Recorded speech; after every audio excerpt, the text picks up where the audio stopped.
But I guess that people at the time like really loved it. Like there are like stained glass windows and paintings and tapestries and like all these things with like Saint Nicholas and like 3 little nude children that he resurrected. On the 3rd day of Christmas, my true love gave to me 3 pickled children. 3 pickled ham children. I'm Paige. And I'm Megan. And this is Spooky Science Sisters. Hello, you're listening to Spooky Science Sisters, a podcast where we present to you a science-based and probably very giggly discussion on all things strange and unusual. In this holiday-themed episode, yay, I am joined by a surprise substitute sister, because this was originally going to be Paige, but she is finishing up her semester and like literally has a final due tonight. So luckily I can pick on Tyson Kemp to join me again. You just agreed too easily. I don't have a lot going on. No. I just think I'm very convincing. Do you know Tyson from 3 other episodes? 2 other episodes plus a bonus episode. Yeah, this is my fourth time. I know. So I'm joined by Tyson. Do you want to remind people who you are? Yeah, so you can find me on TikTok and Instagram at Tyson Unkempt. I like to research weird history and present it in a story format, and I also like to write some short horror stories and share those as well. And Tyson has like a huge backlog of very cool TikTok videos that he has done, so you should go watch them. And they're all in convenient little playlists. I have true crime, I have hoaxes, I have all that. There you go. And is there like a fiction playlist now too? There is, right? Yeah. Yeah, because I remember I would get like confused. And then I would like, it would take me a while to look at the bottom and see like, oh, this is part of the fiction playlist. I thought this was real. You got to base it in real history, make it sound believable. Yeah. Well, so first surprise, yay, we've got a substitute sister, but it's Tyson, and everybody knows Tyson, so we're excited about it. We were originally, this is how I looped Tyson in. I was originally like, yeah, we're just going to cover some like spooky Christmas folklore and traditions that Paige and I weren't able to get to last year. And then TikTok memes and videos about Christmas trees being pagan witchcraft sent me down a very deep religious history rabbit hole. So, double surprise, Tyson, we are not going to talk about spooky folklore. We're going to talk about misconceptions about the origins of Christmas, because this is how I spent the last 2 days of my life, was like learning all about this. But yeah, it's going to be fun, I think. I'm excited. But before we get to that, we will do something spooky. And I already know what story Tyson is going to tell. So I just need you to do it first. Okay. So I can't remember exactly how old I was. I just know I was a little boy. And a lot of people from my church, we were like out Christmas caroling. And where we lived was a very, very small town. Once we kind of got through the houses in town, one of the people in our group was like, hey, my mom lives like a mile outside of town. Let's go sing to her. Let's go surprise her. So, of course, we're all like, yeah. So we pile into the church van and we get there. And like, this is on like a dead end gravel road. Like, there's no neighbors, no nothing. Like, she's just kind of alone out here. And we get there. We can hear the TV. It is very, very loud. The porch light's off, but her car's in the driveway. And we're knocking on the door, and there's no answer. And everyone's just thinking, like, oh, well, it's dark. I mean, it was like 7:30, 8 o'clock, but we're still like, old people go to bed early. So we keep knocking, and we keep knocking, and there's no answer. So that's when the dude that suggested that we go there, he let himself inside. And which is like kind of an insane thing to do. Like, what? Yeah. Yeah. Because like her car was, I guess the TV was on. So like, I don't know. It makes sense. Yeah, I don't know. I think at that point it was like a concern thing. Okay. But yeah, once he got in there, that's when we found out that she was dead. I shouldn't laugh. That's just like the most absurd thing. It's funny, but it's not funny. Yeah, it's like funny just because it's so absurd that you had like a bunch of people out caroling. I know. And then you found a dead woman in your house. Yeah, we found Grandma dead. Oh. Yeah, so that was a thing that happened. Yeah, that's the conclusion to that story. I don't remember anything beyond that. I just know, like, I just remember being there and like her house, like imagine like the house from Courage the Cowardly Dog, but like in the woods. Yeah. And like that's where we were. And yeah. Mm-hmm. And they didn't like you didn't like see her or anything, right? The person just came out and was like, "Oh God."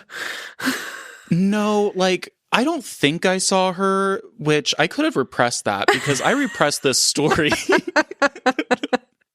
Yeah. I repressed this story because like I was reminded of it like a few days ago. Yeah. And I was like, oh my God, yeah, that did happen. Oh God. But, you know, kind of on par with today's theme, I think it might have just been like me blocking out growing up in a very religious community and like all that, you know, religious trauma being repressed. I don't know. Yeah. But yeah, Christmas caroling led to finding Grandma. Not my grandma. Yay. Not your grandma. That's fine. Yeah. Well, my something spooky is much less morbid. Good. And I just realized I was thinking about it ahead of time. I was like, wow, it really sounds like I'm like patting myself on the back with this story. But the point is that it was like a weird coincidence. And I thought that was kind of spooky. So I sent a book to my friend because like this really explains a lot about like why I have a podcast. Like I just like force other people to deal with my interests. Like, like I like something, so everybody else has to hear about it and like it. It's the only extroverted. Reverse gatekeeping. Yeah. It's the only extroverted thing about me. But so this is a friend who has similar book tastes, but it's like anytime I really like a book or a book series, I will just like send her a copy and basically just force her to also read it. So I sent her a copy of the book Fourth Wing because, like, yes, I am like a basic book talk bitch, but she like really got into it and like read it all in a couple days and let me know that she was like having because she had cancer a few years ago, so she had like this big scan to like make sure she was okay, and like she's fine, but since it was thyroid cancer, she has to like do some extra stuff that made her feel terrible all week. So it was like this perfect coincidence that like 2 days before this scan, I had sent her this book that she just like was able to sit and read and then pick up the sequel and read for this entire week. And it was like the universe knew that you needed to have this book this week. And, like, right. It was just like one of those weird like synchronicities that happen in life. So that was my something spooky for this week. Potentially telepathically connected to my friend. I love that. Yeah. It's like a twin thing. Right. Do I actually believe that that's the case? No. But it is a weird coincidence. And like things like that have, happen in life sometimes. And you're just like, that's really weird. But I did not find any dead people, which is great. Okay. You're so lucky. I'm so lucky.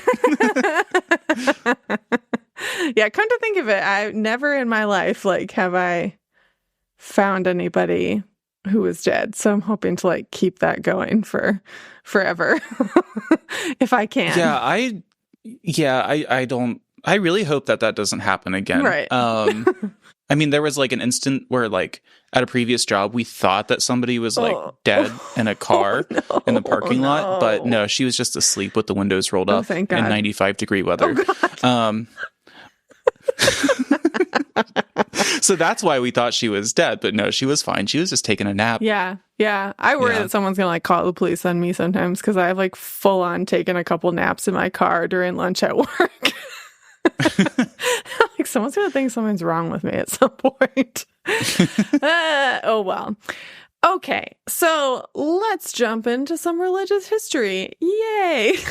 As I said, there's a lot of people on the internet, and like in particular, I've been seeing this on TikTok because I'm always on TikTok, surprise.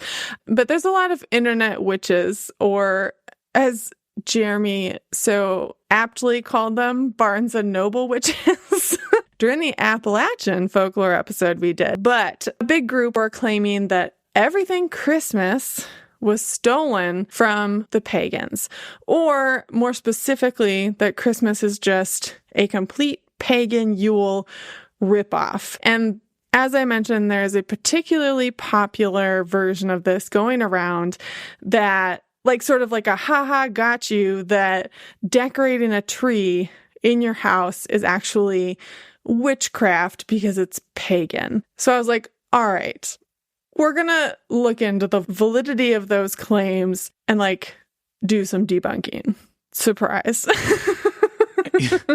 And that's something that I have always heard. I've never really looked into it, but I've always heard about it. So I'm really interested to like figure out the truth. Yeah. And like, I am 100% part of the problem here.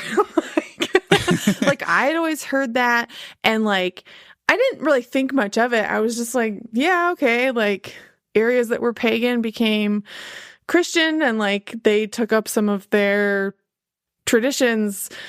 Yeah, like I guess I didn't really see it as like a gotcha moment. I don't know, or maybe I did. Like I've definitely liked some posts related to this over time, but I felt like it was like especially overboard this year. So I was like, we're going to look into this.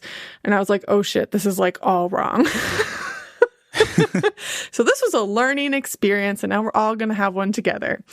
Okay, so I want to start out to say,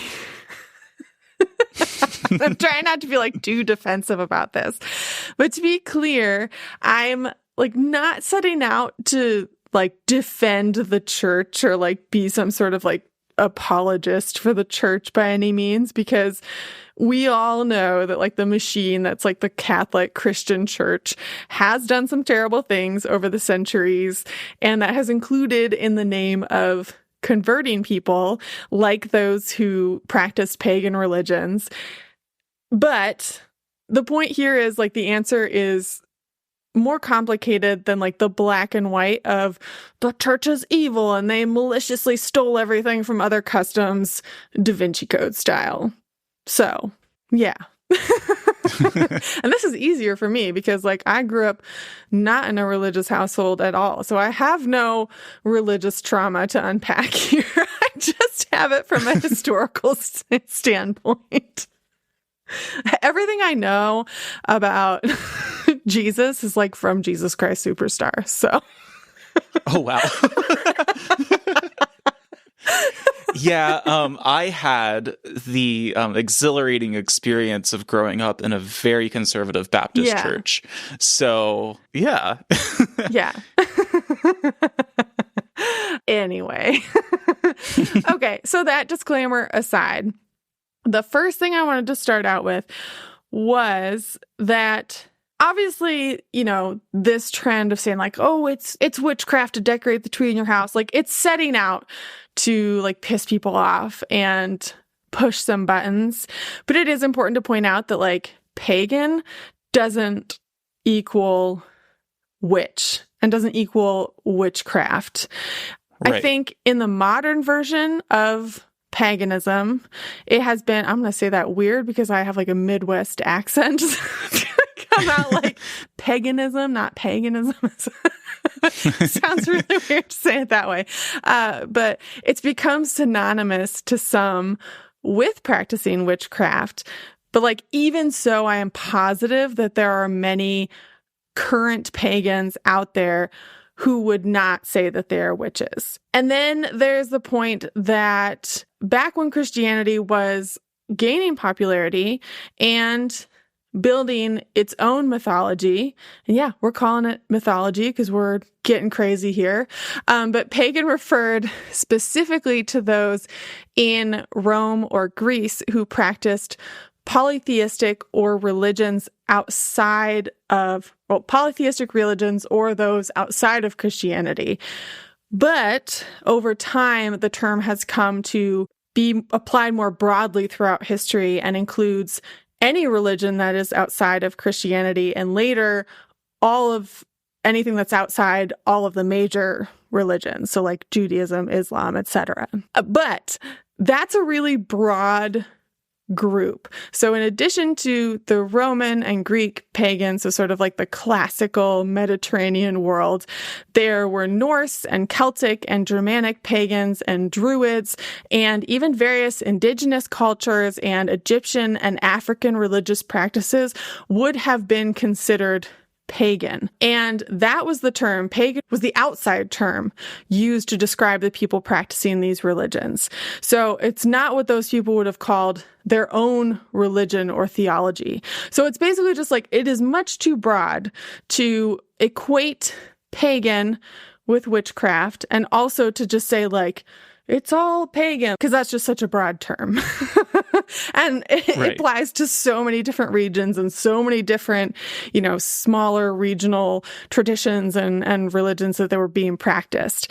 Paganism as a modern religion, which I guess like they call them neo-pagans, so they use pagan as the name of the religion or theology or whatever they're calling it, didn't pick up speed until like the 1960s. So that's like a very recent thing that they're calling themselves pagan. Aren't modern pagans like, now I am honestly ignorant to this, but isn't it more of like, not necessarily like a worship, but like you believe that like God is like nature? Isn't that essentially what kind of like modern paganism is? I think Druids were doing the like in tune with nature thing. So I wonder if a lot of the modern stuff pulls from that. I don't really know. Possibly. But it is, it's very much like a nature-based thing, practice. But then there's also like, there's pagan, but like Wicca is its own thing. So yeah. So it's like to call them all witches, thus inaccurate. I don't know. It's just like, it's kind of a mess. I think there is a large proportion of the people who are like sharing these memes and sharing these videos who think pagan, and they think like the Norse pagan version, like specifically that and Yule, and not like as broad as it actually was. And like now that I'm thinking about it, I feel like a huge part of this, like you described the meme as kind of like a gotcha moment. Mm-hmm. I feel like as the number of people that attend church every Sunday, mm-hmm. that number is going down. I mean, mm-hmm. statistically, it is. And so are the number of people that identify as Christian, which happens obviously to be like the main mm-hmm. religion here in the States. And it almost feels like that rejection of organized religion, specifically Christianity, leads to this inner like need to still identify and believe with something, which is fine. Yeah. But like almost like sharing memes like this is almost like their way of like giving a symbolic middle finger to like their previous beliefs or the beliefs of their families that they don't agree with. So yeah. Yeah, listen, I understand that. And like I also support like do what you gotta do to like emotionally detach yourself from like whatever you don't like about that. And again, my point here is to not like defend Christianity and like be an apologist like for the Catholic Church or whatever. It's just, I don't know. It just like, there are just parts of it that rub me the wrong way about just like, I don't know. Well, it's like what you said earlier. I mean, if you're going to, stick it to the man, make sure you're doing it right. Yeah. Listen, if we're going to try to like use history to like debunk, parts of religion and like make people think like outside of Christianity, it's like, let's at least be accurate about it, Yeah, and honestly, like a lot of people profess their disbelief in scripture or any text of any religion really on like, oh, well, that can't be proved historically or scientifically, but you can't refute that kind of thing and then follow it up with something that's also just as baseless. Yeah. So now we can move on to these supposedly stolen customs. So besides decorating the tree, other things that people claim are just like pagan ripoffs that are used in Christmas include, but are not limited to, hanging mistletoe or holly, gift giving, the date that Christmas is celebrated, caroling, and at a minimum, Santa's appearance. And there are like many other things that people claim, and I am promising you that like they can all be debunked to some extent. So it's kind of wild. So there are various ancient celebrations that these are said to come from, like the Roman pagans' Saturnalia, which included giving gifts and perhaps what we would call caroling, but like also various public acts of debauchery, and like gambling was legal during it. So it's not like very Christmas-like. The feast of, I assume it's Mithras, which I saw attributed to the Greeks, but also the Persians. Either way, we've got Mithras. But this is, I guess there's the birth of the sun god, Mithras, and it's claimed that there are similarities with the story of the birth of Jesus. We also get tie-ins to the story of Isis from the Egyptians. And then, of course, the big one in the internet memes is Yule. Although they've all sort of been like internet memed to some extent, and I've seen them over the years. And like I remember seeing them, and like I don't know, it's like sort of like an Ancient Aliens like fake history moment. Yeah, like pseudo history. Yeah, like they have like all these little things where like, oh yeah, like that is a weird coincidence, whatever. But like some of it is just total bullshit. Some of it is real. Some of it's just sort of a sketchy connection. So it's like, you can't really tell the difference of like what's real. So anyway. Do you remember when, I mean, this was like mid 2000s and there were like all these, YouTube was still a baby, and there was this documentary making the rounds called Zeitgeist. It does not sound familiar to me at all. Oh my gosh. Maybe it's just because I was surrounded by conspiracy theorists. But it was like a 3-part documentary. 2 of the parts, like one was about 9/11, one was about the Federal Reserve, I think. But the first part was about Christianity. And it made the case that the entire story of Jesus was blatant plagiarism of an Egyptian god, and it might have been Isis, but it could have also been Ra. Yeah, I can't remember which one. But yeah, that's what that reminded me of. Yeah, I've definitely seen similar things over the years. A few places as I was researching this episode basically like like decried the like Dan Brownization, Da Vinci coding of like history, where like, yeah, it's all just like one big conspiracy that the Catholic Church perpetrated. And it's like, listen, I would not be surprised. We know that the Catholic Church has been up to some sketchy fucking bullshit over the years, but like, this is not some of that bullshit. Make your criticisms accurate, people. Okay. So I will start by saying that if you want the super detailed version of this, like point by point, multiple articles, like breaking down each individual claim that has been made about the ties between Christmas and pagan celebrations and debunking them, I 100% suggest that you go read the writings done by Spencer McDaniel of the Tales of the Forgotten blog and Dr. Peter Gainsford of the Kiwi Hellenist blog. So both of them are classicists, meaning they focus on studying ancient, like the classics, ancient Roman and Greek cultures. So they know their shit. They have done like very detailed debunkings of this. It's very impressive. And I like was able to get a ton of this information through them. So I'm going to try and summarize some of the major points though, and some of the ones that I like see get brought up the most online. So first, I want to talk about the date of Christmas, because Saturnalia, the Feast of Mithras, and Yule are midwinter festivals. And the big claim that people like to make is that the church just chose December 25th because they just wanted to take over the midwinter time slot and like be like, fuck you, this is our time now. But that is not really accurate. So Saturnalia was not celebrated on December 25th. It was celebrated on December 17th.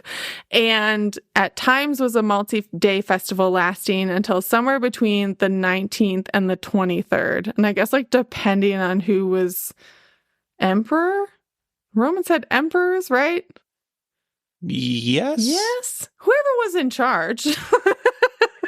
See, my history buff knowledge is like the Victorian era, so I am nailing this. Listen, I did so much research and I like still feel like I don't know anything. So there's no Dunning-Kruger happening in this episode. So I felt like I needed a full-on religious history degree to learn about this. Okay. So anyway, whoever was in charge at the time, like, extended or decreased the length.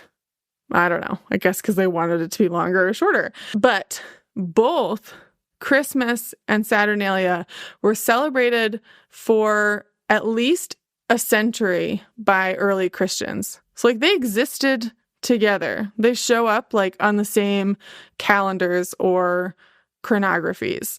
So it's not like they were like, nope, shut it down. It's Christmas now. Saturnalia still existed.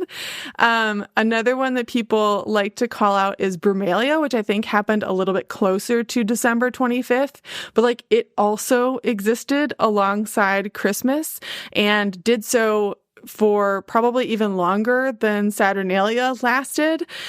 People like to call on Sol Invictus, but I guess Sol Invictus, which is like another like birth of the sun thing.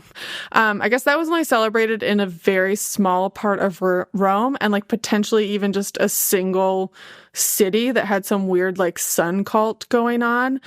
And it's very likely that Sol Invictus started after Christmas. So like really Sol Invictus probably came from Christmas, not the other way around. Well, I mean, like people back then, like they weren't stupid. Like Right. They were very aware of like the calendar. I mean, their lives depended on it. Yeah, like for farming and whatnot. So like, of course, there are going to be different celebrations within different cultures and even different towns, depending on the time of year. Yeah. Like, because, I mean, the stars were very, very important. And I think like around winter solstice, which is what, the 21st of December? Like, Yeah. I think they might have noticed that, like something's different around this time. Like maybe we should all be doing something to like either celebrate the year that wrapped up, or Yeah. maybe we should do something to try to convince the sun god to return. I don't know, Yeah. but I mean, they were all using the same medium. Right. Yeah. And there was definitely some more like complex layers to this. Like there are for sure some ties to the solstice and all that. We'll get to that in a minute.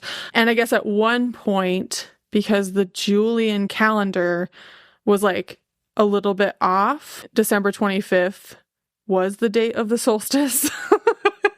But that was just like their calendar didn't like work quite right. So the date kept like shifting back a little bit. But yeah, like they had calendars, they had other festivals throughout the year. It's not as black and white as like they switched to Christianity and all of a sudden these other things disappeared. Like it was more gradual than that. And like, yes, there were some laws enacted that like outlawed pagan practices, but like even then there were still high-ranking government officials who were pagan. So yeah.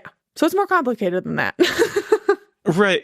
It's almost like people act like, because like, again, not defending the church, but like, it's almost like people think that like, just because like Christianity was like, for lack of a better term, like the victor of all this, Yeah. like this is like the one belief system that's still prevalent to this day on a wide scale. They're like, there's more to the story there. Like, yeah, like they want to turn it into some conspiracy. And it's like, Right. I mean, like, and there is more to the story, but it's fact-based. they had a popular message at the time. Yeah. So, and like, did they do some shitty things to spread that message? Yes. But Absolutely. inventing Christmas was not part of that. Okay. So that's Saturnalia.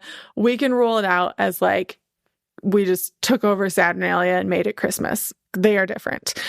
As for the Feast of Mithras, and the supposed similarities between Mithras and Jesus, apparently that is all just like bullshit that was mostly made up in the 90s, and also a single book that was written in 1864. And Mithras wasn't even born. He came out of a rock. So, you know. The more you know. The more you know. So anyway, so we can rule out the Feast of Mithras as having like any similarity to Christmas, and Christians just like taking over it. So now we move on to ostensibly the biggest one, I guess, at the moment. It's the one that I see posted about the most, but we're going to talk about Yule. And to address that, we have to first talk about when and how they decided that Christmas was on December 25th, and also when Christmas actually started to be celebrated. So the first like direct written reference to a Christmas celebration is from 354 CE or AD, depending on which dating convention you go with. The date of Jesus's birth as December 25th, though, was decided a couple hundred years earlier. And like, importantly, they didn't know, but it was the custom at the time that prophets and saints died on the day they were born. And in Jesus's case, they used the date that he was actually conceived as his birth date. And that was said to be the spring equinox on March 25th. And like, that is a whole other can of worms that we're not going to go into. But for those of you who are Christmas babies, like, cover your ears if you don't want to think about your parents doing it in the late March. But 9 months after March 25th is December 25th. So there was like legitimate, I mean, it's not legitimate. It's like still like very ridiculous math, but there was some math and thought put into choosing that date. It wasn't just like, we're going to take over midwinter. This is ours now. It's possible that Christmas was celebrated as early as the time when the date was selected, but they're not exactly sure. So where does that leave us on Yule? Well, we need to know when Christmas started. So again, our like earliest written reference to that celebration is 354 CE. The first written reference to Yule isn't until the 500s. And the Norse pagan customs associated with Yule, which I think are the ones that people are saying, like, Christmas is just a ripoff of Yule, don't show up until the 800s. So, like, centuries after Christmas was a thing. And see, I didn't know that. Neither did I. Literally no idea. Like, I was like, Yule's got to be like thousands of years old. Nope, I'm just an asshole who didn't ever look it up. What's crazy is I used to, when I was in college, I was a server, and you have no idea, like, where I live, it's a pretty homogenous place. Mm-hmm. Like, there's not a lot of diversity in any way, but like, where I worked was a different kind of restaurant for the area. Like, it was a sushi place. So, like, you know, we kind of got people that were a little more open-minded and different that would come there. Because it was like that, or like Bob Evans or Texas Roadhouse. Like, so, so like, I mean, I loved my customers there. I had so many cool regulars, but a lot of them, like, during the holiday season, they would like wish me a happy Yule. And I was just like, what the fuck are you talking about? Like, that is very like, random. I haven't like identified as a Christian since I was like 13, but like, you just really give off like Yule vibes.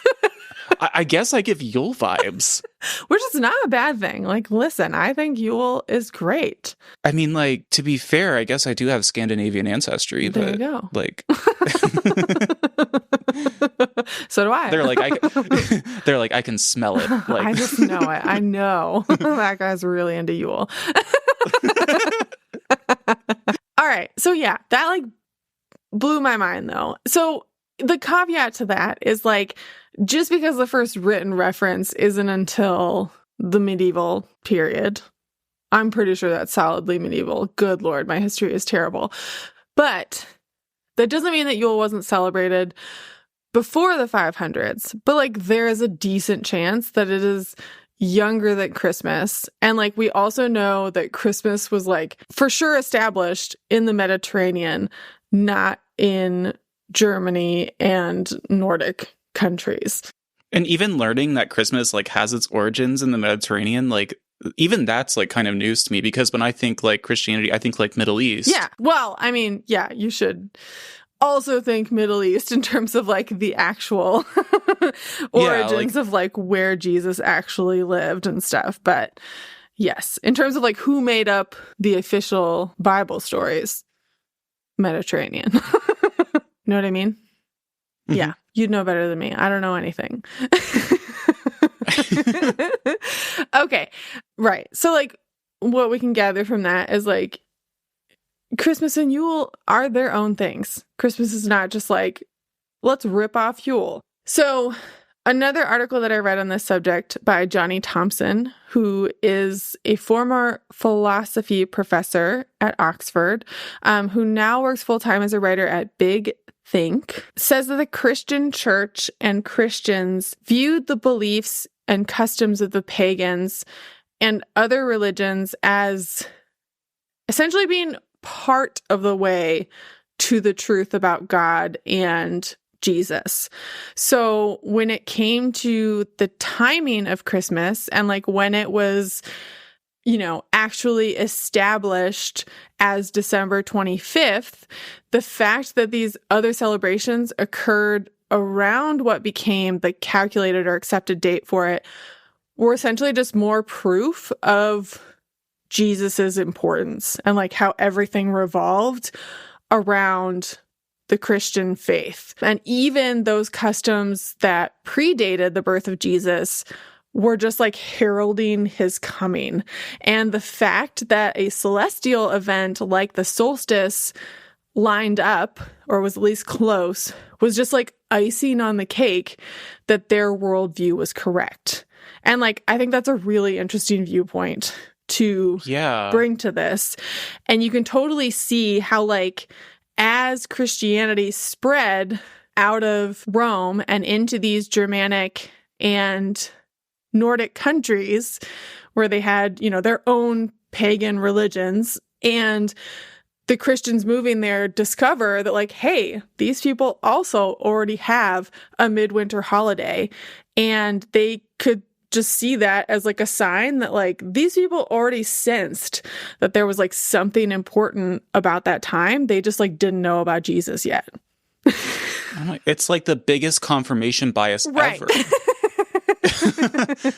Right, exactly. So I thought that that was like a really interesting point, and I thought it made a lot of sense. And he seemed like a very official person who would be able to make good official points about this. I don't know. I mean, he's only a former professor from Oxford. Why is he a former professor? No. Exactly. No, I think he like also runs like a very successful like philosophy Instagram account and has like written a book and has a whole like very popular newsletter. So I think he just found that like it was much more lucrative to do the online author writing thing than it was to be a professor. So that's sort of like, that's the big one, is like Christians just wanted to take over a midwinter holiday. Minor things like caroling or decorating with holly and ivy, these ones actually may have come from pagan celebrations in Germany and Nordic countries as Christianity moved northward. That said, like, things can be similar and remind us of other traditions, but like, unless you can directly trace the lineage, which in this case we cannot, like, it's just speculation. So like, I don't know, correlation doesn't equal causation, I guess. And plus, like, I mean, like, Europe is not a small place, right, but it's not like there were a lot of different cultures in a relatively confined continent. Yeah. So it's like, you had limited resources. Right. So, I mean, it's not hard to imagine that, like, that like something that stays green in the winter and is pretty, like 2 people could think of like, let's decorate with that. right. And to be fair, like I do think that like holly and ivy and I didn't mention mistletoe, like I do actually think that there is more of a connection there, but also like that's such a minor thing. Like, who cares that they decided that was a good idea, you know? It's not like a gotcha moment that they happen to use the same tradition. Yeah, it's like 2 people shopping at Hobby Lobby and they get the same Christmas decoration and they're accusing one another of, you know, copying their idea. Yeah. Yeah. And one that is very silly and one that people still like love to point out though is like the whole like pagan witchcraft thing. They're like, oh, like people put stars on their Christmas tree and like they're pentagrams. And it's like, no, that is like a direct reference to the nativity story. It's not a pentagram. So a couple years ago, I think it was our Christmas episode a couple years ago. Maybe it was last year's. I don't know. That's up to you guys to find out. Anyway, we've talked about the origins of Santa before. And to summarize that, the big thing is people like to point out like, oh, he looks similar to descriptions of Odin and like there's maybe some like gift giving aspects going on here.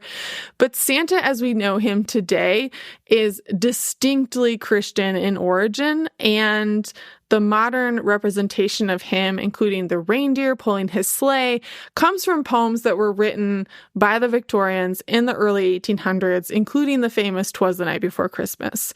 So that was just the Victorians.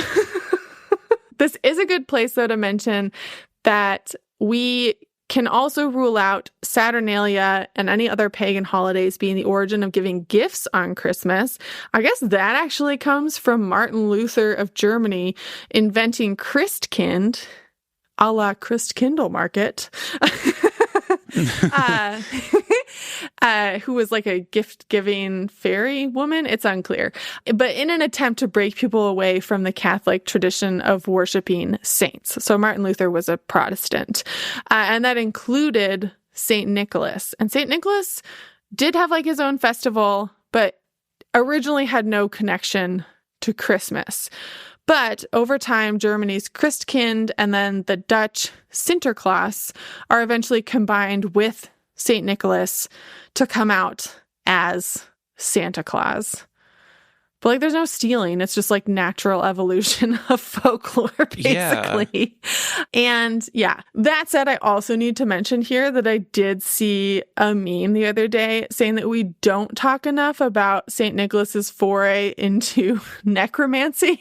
So one of his reputed miracles was that during a famine, so the setup for this is that during a famine, a butcher lured 3 children into his house and killed them and was like planning to sell them to people as ham.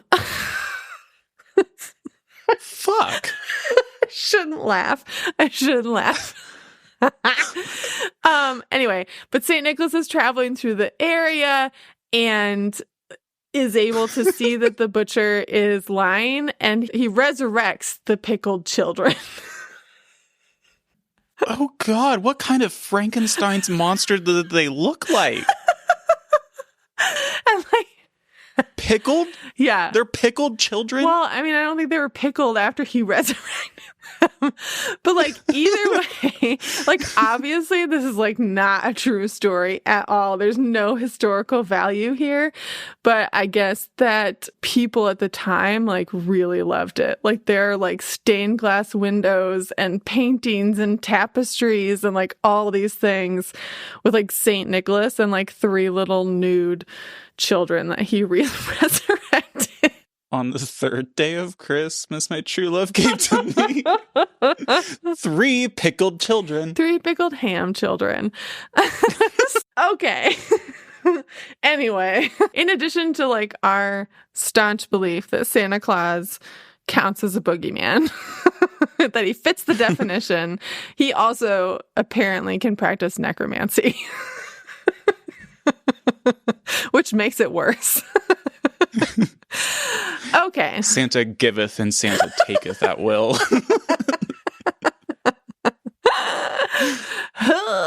Okay. So our final thing here, what started this rabbit hole, the Christmas tree being quote unquote pagan witchcraft. It is most definitely not. Germans started the tradition of bringing fir trees indoors and decorating them in the 1500s. So like well after Christianity had taken hold in the region. And like, I don't know, could you make some argument that like Germanic pagans were doing like something with evergreen boughs, whatever, maybe, but like it's its own thing. They were most likely meant as a reference to the Tree of Paradise that was a feature of mystery plays at the time.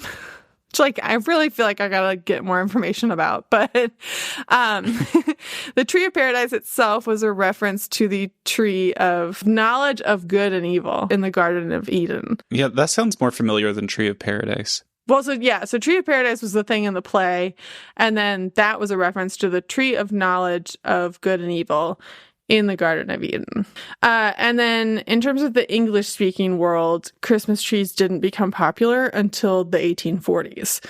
So they've only been a thing for like a relatively short time for us. It's not like some thousands of years old tradition that Christmas stole. Long story short, we're coming to the end of our religious history lesson. Yes, some of the minor traditions, holly, mistletoe, whatever, were probably blended from regional pagan religions into what we know as Christmas. But the point here is that it's not that they were like maliciously stolen. It is just an example of religious syncretism, which is a fancy pants word that I learned for this episode, meaning that you are blending religious belief systems into a new one, or you're incorporating beliefs into an existing religious tradition. So like it could be like Christmas existed, they moved north and like encountered the Germanic and the Norse pagans, and some of their traditions got incorporated into Christmas.